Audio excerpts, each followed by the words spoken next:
Hello નમસ્કાર મિત્રો, આજે ફરી એકવાર તમારું સ્વાગત છે અમારા મિની વ્લોગમાં. એક ફૂલ વ્લોગમાં આપણે વાત કરી હતી કે અમારે એક આંબો છે અને આંબાની કેરી ગોઠલીથી હળી જાય છે.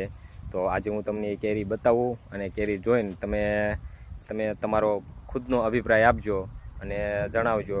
અને એ કેરીમાં એવું ફરીવાર ન થાય નેક્સ્ટ સિઝનમાં, એવું તમે કોઈ આમ ઉપાય બતાવો જો હું તમને કેરી બતાવું.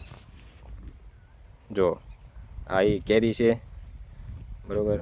આ ફળ અત્યારે તો હજી આમ બહુ નાનું છે, પણ જો આ કેમ ગોઠલીથી બધી હળી ગઈ છે.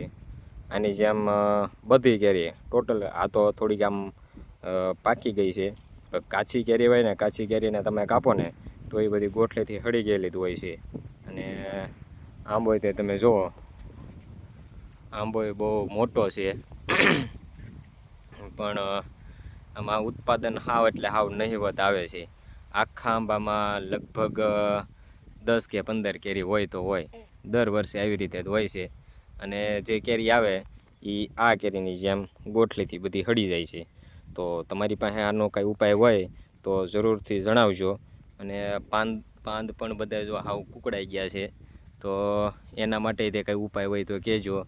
અને નેક્સ્ટ સિઝનમાં સારું ઉત્પાદન આવે, વધારે કેરી આવે અને કેરી જે આવે એ સારી આવે, એવો કાંઈ ઉપાય તમારી પાસે હોય તો જરૂર બતાવજો.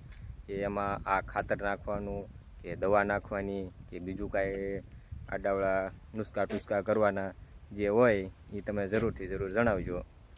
જય જવાન જય કિસાન.